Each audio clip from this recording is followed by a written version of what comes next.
അസമിലേക്കുള്ള train പുലർച്ചെ 2:35 അതുകൊണ്ട് റെയിൽവേയുടെ റിട്ടയറിംഗ് റൂം എടുത്തു. ഇതാകുമ്പോൾ കുറച്ച് ബഡ്ജറ്റ് ഫ്രണ്ട്ലി ആണ്. ഇപ്പോൾ പഴയ പോലെ ഒന്നുമല്ല. റെയിൽവേയുടെ റിട്ടയറിംഗ് റൂമൊക്കെ അത്യാവശ്യം നീറ്റ് ആൻഡ് ക്ലീൻ ആണ്. നമുക്ക് സുഖമായിട്ട് കിടന്നുറങ്ങാനുള്ളൊരു സ്പേസ്. AC ഡോർമെട്രി ആണെങ്കിലും അത്യാവശ്യം ക്ലീൻ ആയിട്ടുള്ള സ്ഥലമാണ്. വിവേക് എക്സ്പ്രസ്സിലാണ് യാത്ര. ഇതാണ് ഇന്ത്യയിലെ ഏറ്റവും കൂടുതൽ ദൂരം സഞ്ചരിക്കുന്ന ട്രെയിന്. പക്ഷേ ട്രെയിനിൻ്റെ അവസ്ഥ എന്ന് പറഞ്ഞു കഴിഞ്ഞാൽ ഭയങ്കര സീനാണ്. പക്ഷെ പുറത്തുള്ള കാഴ്ചയൊക്കെ നമുക്ക് കണ്ടുകൊണ്ടിരിക്കാം. ചെറിയ മഴയും പച്ചപ്പും ഇതൊക്കെ കണ്ടുകൊണ്ടിരിക്കാൻ കുഴപ്പമില്ലാത്ത വൈബ് തന്നെ. ഈ ട്രെയിനിൻ്റെ സൗണ്ടും ഒക്കെ കൂടെ ആകുമ്പോൾ അങ്ങനെ 3 ദിവസം അങ്ങനെ പൊക്കോളും. പിന്നെ കുറേ അതിഥി തൊഴിലാളികൾ, അവരുടെ കഥകൾ അതൊക്കെ കേട്ടിരിക്കാം. ഹിന്ദി സാമാന്യം നന്നായി സംസാരിക്കുന്നതുകൊണ്ട് തന്നെ അവരോട് ഇൻട്രാക്ട് ചെയ്യാൻ, അവരുടെ ലൈഫ് സ്റ്റൈലൊക്കെ മനസ്സിലാക്കാനൊക്കെ പറ്റി. എല്ലാവർക്കും കേരളത്തിനോട് ഭയങ്കര ലൈക്കാണ്. ഇവിടെ വർക്ക് ചെയ്യാനും എല്ലാത്തിനും സെൽഫ് റെസ്പെക്റ്റും. അവർ നമ്മളൊക്കെ ഒരുപാട് മുകളിലാണ് കാണുന്നത്. നമ്മൾ മാത്രമേ ബംഗാളി എന്ന് വിളിച്ച് കാണുന്നുള്ളൂ. കുറേ പേരൊക്കെ ഫാമിലി ഓറിയൻറ്റഡ് ആയിട്ടും ഒരു വർക്കിനായിട്ട് വരുന്നതല്ലേ. പിന്നെ അവരുടെ ഈ യാത്രയും സംഭവവും ഒക്കെ മൊത്തത്തിൽ ഈ ഗുഡ്ക അതൊക്കെ നമുക്കൊന്നും ചെയ്യാൻ പറ്റുമൊന്നുമില്ല. അവരുടെ മൊത്തത്തിലുള്ള ടെറൈനും ഒക്കെ വ്യത്യാസമല്ലേ. പിന്നെ അവരുടെ കോറായിട്ടുള്ള സംഭവങ്ങളും അവിടെ നിന്നും ചേഞ്ചൊന്നും അവിടെ പെട്ടെന്നൊന്നും നടക്കുന്ന കേസും അല്ല. പക്ഷെ ഇവിടുത്തെ ലാൻഡ്സ്കേപ്പ് പൊളിയാണ്. നമ്മൾ കേരളത്തിൽ മാത്രമല്ല പച്ചപ്പ് പുഴയും എല്ലാം ജസ്റ്റ് കണ്ടുകൊണ്ട് ഇങ്ങനെ ട്രെയിനിൽ ഈ സൗണ്ടൊക്കെ കേട്ട് വൈബടിച്ച് AC-യിലെ ആ ചില്ലിൻ്റെ ഇടയിൽ കൂടെ കാണാൻ നല്ല ഭംഗിയൊക്കെ തന്നെയാണ്. അസാമിലേക്ക് എത്തും തോറും നമുക്ക് തോന്നും ഇവിടെ ഒന്നുമില്ലേ. അങ്ങനെയുണ്ട്. കൊൽക്കത്തയിലെ കുറച്ച് സ്ഥലങ്ങളിലൊക്കെ പോകുമ്പോൾ നമുക്ക് ചില സ്ഥലങ്ങളൊക്കെ കാണാൻ പറ്റും. അസം അങ്ങോട്ടൊക്കെ കയറി കഴിഞ്ഞാൽ ഭയങ്കര വിജനമാണ്. ഏതാണ്ട് കേരളത്തിൻ്റെ ഒരു 10-20 കൊല്ലം പിന്നിലോട്ടുള്ള ഒരു ആംബിയൻസാണ് അസമിലൊക്കെ നമുക്ക് കാണാൻ പറ്റുക.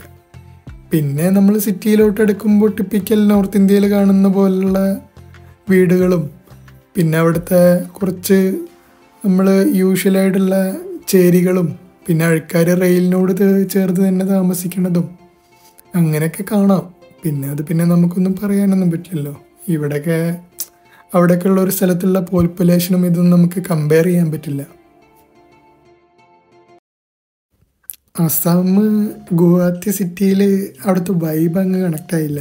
പെട്ടെന്ന് രാവിലെ എണീറ്റ് ഷില്ലോങ്ങിലേക്കുള്ള ടാക്സി പിടിച്ചു. പിന്നെ സിറ്റിയിൽ നിന്ന് പെട്ടെന്ന് എസ്കേപ്പ് ആവാമല്ലോ. ഷില്ലോങ്ങിലേക്കുള്ള യാത്ര എന്ന് പറഞ്ഞു കഴിഞ്ഞാൽ കുറച്ച് ഡിഫറെൻ്റ് ആയിട്ടുള്ളതാണ്. കുറേ ഫുള്ള് പച്ചപ്പും. നമ്മളിപ്പോൾ മൂന്നാറൊക്കെ പോകുന്ന പോലത്തെ റൂട്ട് അത്യാവശ്യം നല്ല മെയിൻറ്റെയിൻഡ് ആയിട്ടുള്ള റോഡുമാണ്.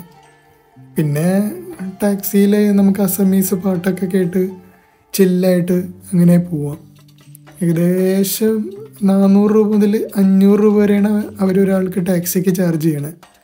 പിന്നെ നമ്മൾ അതിൽ കൂടുതൽ കുറവൊന്നും കിട്ടില്ല. പിന്നെ നമ്മൾ അത്യാവശ്യം സംസാരിച്ച് നിൽക്കണം അവിടെ, അല്ലെങ്കിൽ അവർ ഓവർ പ്രൈസ്ഡ് ആയിട്ട് നമ്മളോട് പറയും. അതല്ലാന്നുണ്ടെങ്കിൽ നമുക്ക് ബസ് എടുക്കാം. ഡയറക്റ്റ് ബസ്സസ് അവൈലബിൾ ആണ്. കന്നപ്പര എന്ന് പറയുന്ന സ്ഥലത്തു നിന്നാണ് ഞാൻ ടാക്സി എടുത്തത്. നമുക്ക് ഈ മേഘാലയക്ക് പോണ റൂട്ട് നമ്മളൊരു ടാക്സിയിൽ ഫ്രണ്ട് സീറ്റിലൊക്കെ കിട്ടിക്കഴിഞ്ഞ് കഴിഞ്ഞാൽ അടിപൊളിയായിട്ട് നമുക്ക് എൻജോയ് ചെയ്തു പോവാം. നല്ലൊരു റോഡാണെങ്കിൽ കിടില റോഡാണ്. പിന്നെ അവിടുത്തെ ഒരു അറ്റ്മോസ്ഫിയറും പിന്നെ ഒരു ടോണും ഒക്കെ കൂടെ ആകുമ്പോൾ നല്ലൊരു ഗ്രീനറി ആയിട്ടുള്ള സംഭവം തന്നെ. പിന്നെ നമ്മൾ നമ്മൾ 2-2.5 മണിക്കൂർ ഇരിക്കുമ്പോഴേക്കും നമ്മൾ സിറ്റിയിലോട്ട് അടുത്ത് തുടങ്ങും. ഷില്ലോങ് ഞാൻ കണ്ടതിൽ വെച്ച് ഏറ്റവും നല്ല സെറ്റപ്പായിട്ടുള്ള ഒരു ഹിൽ സ്റ്റേഷനാണ്. അത്യാവശ്യം നല്ല റോഡുകളും മൊത്തത്തിലുള്ള സ്ഥലങ്ങളും മെയിൻ്റനൻസും ക്ലീൻ ആൻഡ് നീറ്റും അങ്ങനെയൊക്കെ ആയിട്ടാണ് നമുക്ക് തോന്നുന്നത്. നമുക്ക് ചുറ്റും നമ്മൾ ഈ റോഡിലൂടെ പോകുമ്പോൾ തന്നെ നമുക്കങ്ങനെ അത് ഫീൽ കിട്ടും. വേറൊരു നല്ലൊരു വൈബുള്ള സ്ഥലത്തേക്കാണ് നമ്മൾ പോകാൻ പോണേ.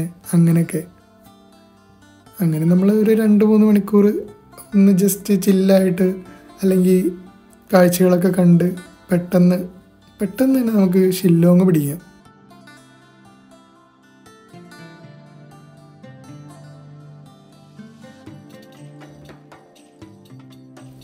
സിറ്റിയുടെ മെയിൻ സെൻറ്ററായിട്ടുള്ള അവിടുത്തെ ഒരു പോലീസ് ബസാർ എന്ന് പറയുന്ന സ്ഥലമുണ്ട്.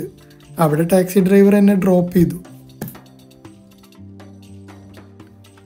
ടാക്സി ഡ്രൈവർ ഇറക്കി വിട്ട ലൊക്കേഷൻ നോക്കിയപ്പോൾ ബുക്ക് ചെയ്ത ഹോസ്റ്റലിലേക്ക് ഏകദേശം 3 കിലോമീറ്റർ ഉണ്ട്. പിന്നെ അവിടെ നിന്ന് അങ്ങോട്ട് നടക്കാൻ വിചാരിച്ചു കാഴ്ചയൊക്കെ കണ്ടിട്ട്. പിന്നെ മൊത്തത്തിൽ ഈ സിറ്റി കാണാൻ നല്ല ഭംഗിയുണ്ട്. എല്ലാ സ്ഥലവും നന്നായിട്ട് നീറ്റ് ആൻഡ് ക്ലീൻ ആയിട്ട് എല്ലാം സെറ്റപ്പായിട്ട് വെച്ചിട്ടുണ്ട്. നമുക്ക് ബാക്കിയുള്ള ഹിൽ സ്റ്റേഷനിൽ അല്ലെങ്കിൽ നോർത്ത് ഇന്ത്യൻ സൈഡിൽ കാണുന്ന പോലുള്ള കച്ചറ അങ്ങനെയുള്ളൊരു സീനോ അങ്ങനെയുള്ള ഒരു ഇതും നമുക്ക് ഷില്ലോങ്ങിൽ കാണാൻ പറ്റില്ല. ചെറിയ ചെറിയ 800ഉം മറ്റേ ആൾട്ടോയും അതൊക്കെയാണ് ഇവിടുത്തെ മെയിൻ ടാക്സി സെറ്റപ്പ്. ഇവിടെ എല്ലാവരും ലോക്കൽസും ഒക്കെ യൂസ് ചെയ്യുന്നത് ഷെയർ ടാക്സിയാണ് അവിടുന്ന്. പക്ഷേ ഈ 3 കിലോമീറ്റർ നടന്നത് ഭയങ്കര മണ്ടത്തരായി. ഇവിടെ ഈ കുന്നിൻ്റെ മുകളിൽ 3 കിലോമീറ്റർ നടക്കുക പറഞ്ഞു കഴിഞ്ഞാൽ അത് ഭയങ്കര സീൻ തന്നെ. ഇവിടെ ഷില്ലോങ്ങിൽ എത്തിയതൊരു സൺഡേ ആയിരുന്നു. അതുകൊണ്ട് തന്നെ ഫുള്ള് സിറ്റിയിലെല്ലാവരും എന്താ പറയുക, നമ്മുടെ ചർച്ചിലേക്ക് പോണ ദിവസമാണ്.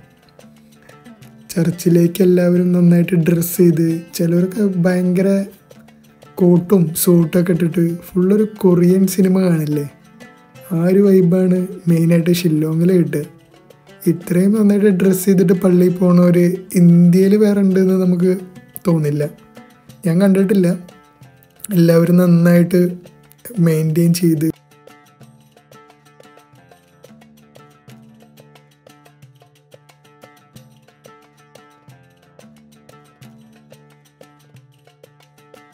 ഇതാണ് ഷില്ലോങ്ങിൽ കണ്ടെത്തിയ ഹോസ്റ്റൽ. ഇവിടെ കുറേ പേര് മലയാളത്തിൽ മേഘാലയം ഓണം ആഘോഷമൊക്കെ എഴുതി വെച്ചിട്ടുണ്ട്. എത്തിയതും അവിടുത്തെ ഒരു ടിപ്പിക്കൽ മേഘാലയം ഫുഡ് കിട്ടുന്ന ഒരു റെസ്റ്റോറൻറ്റ് തപ്പി പിടിച്ച് അവിടെ നിന്ന് സൂപ്പറായിട്ട് ഫുഡ് അടിച്ചു. പിന്നെ റൂമിലെത്തിയിട്ട് കിടന്നുറങ്ങി എണീറ്റിട്ട് നേരെ ഒരു ടാക്സി പിടിച്ചിട്ട് മെയിൻ ജംഗ്ഷനിലേക്ക് വെച്ച് പിടിച്ചു.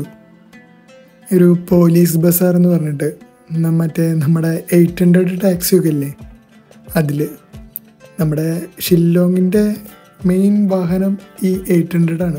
പിന്നെ ഇവിടുത്തെ ഷില്ലോങ്ങിലെ മൊത്തത്തിലൊരു വൈബാണ് ഈ സ്ഥലം. നന്നായിട്ട് പുറത്തുനിന്ന് നോർത്ത് ഈസ്റ്റിലുള്ള സ്റ്റുഡൻസും ആ ക്രൗഡും അവർക്കൊക്കെ എൻജോയ് ചെയ്യാൻ പറ്റിയ മാർക്കറ്റും എല്ലാം ഇവിടെ ഭയങ്കര ചീപ്പാണ്. മറ്റേ നമുക്ക് ഒരുപാട് ഷോപ്പിംഗ് ഓപ്ഷനും പിന്നെ ഈ ഒരു വൈബ് തന്നെ നമുക്ക് നൈറ്റ് വരെ കിട്ടും. അതാണ് എനിക്ക് മനസ്സിലായത്. നമുക്ക് എന്ത് സാധനം വേണമെങ്കിലും ഇവിടെ കിട്ടും. ബാക്കിയുള്ള മേഘാലയയിലെ കാഴ്ചകൾ അടുത്ത വീഡിയോയിൽ കാണാം.